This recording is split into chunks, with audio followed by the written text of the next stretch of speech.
সালামু আলাইকুম। ভারতের ককরোচ জনতা পার্টির আন্দোলন নতুন গতি পাচ্ছে।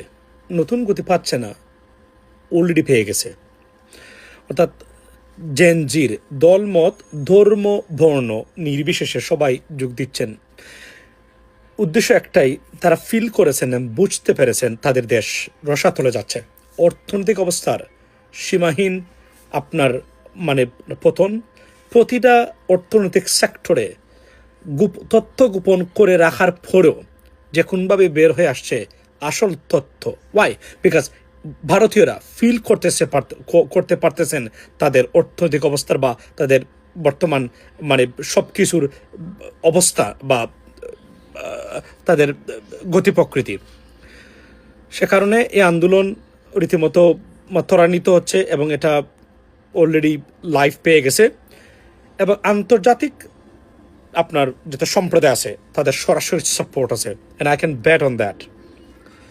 ইউএস গভর্নমেন্টের সব ধরনের সমর্থন আছে নতুন এই জেনজির আন্দোলনের প্রতি। এটা আমি আপনাকে নির্দ্বিধা বলে দিতে পারি। এটা অন্য মেকানিজম আছে, হিসাব নিকাশ আছে। একের পর এক চলচ্চিত্র তারকা, মিডিয়া জগতের তারকারা যোগ দিচ্ছেন এই জেনজিদের। তার নজিরবিহীন ঘটনা। কারণ বিজেপির উগ্র হিন্দুত্ববাদের আক্রমণে বা হ্যারাসমেন্টের জন্য তারা আতঙ্কিত থাকতেন। শাহরুখ খান এসেছেন, শাবানা আজমি এসেছেন, নাসির উদ্দিন শাহ উনিও যোগ দিয়েছেন, আরও অনেককে দেখলাম তারা যোগ দিয়েছেন। অর্থাৎ নরেন্দ্র মোদী গভর্নমেন্টের এখন চলে যাওয়াটা it's a matter of time. যতদিন বেশি সময় নেবেন উনি এটা সমাধান করতে, ভারত অর্থনীতি, রাজনীতি সব কিছু গলে পচে দুর্গন্ধ বের হবে, লিখে নিতে পারেন আপনি। এবং সারা পৃথিবীতে এটা প্রমাণ করেছে ককরোচ জনতা পার্টি যে ভারতের বর্তমান সরকার কতটা অরক্ষিত, কতটা অজনপ্রিয়। কোনোভাবেই আর এটা প্রমাণ করার সুযোগ নেই। ভারতের সবচেয়ে জনপ্রিয় সরকার এই মুহূর্তে এবং সবচেয়ে আমি যদি বলি ঘৃণিত সরকার, not only in India but also outside India, around the world. Narendra মোদীর গ্রহণযোগ্যতা কতটা ডেসিমেটেড সেটা যারা রাজনীতির খোঁজ রাখেন তারা জানেন। মার্কিন যুক্তরাষ্ট্রের সাথে সম্পর্কের পরিণতিটা কোন পর্যায়ে নিয়ে যাচ্ছে সেটাই দেখার বিষয়। তবে এখানে বলে রাখা ভালো, the question is, can Narendra Modi government survive? It is widely believed that, and on the basis of all other economic and political circumstances, it is almost most unlikely that Narendra Modi government can survive or will survive. অর্থাৎ Narendra Modi government কোনোভাবে survive করতে পারবে না।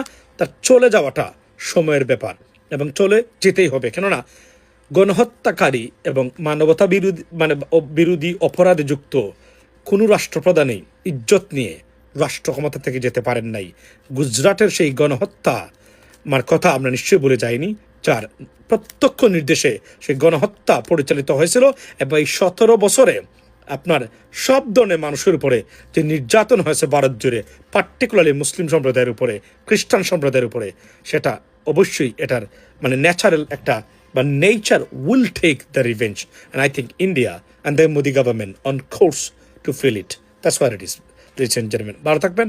এবং ইতিমধ্যে বলে রাখি, নরেন্দ্র মোদী গভর্নমেন্টের পদত্যাগ নিয়ে আলোচনা শুরু হয়েছে এই মুহূর্তে।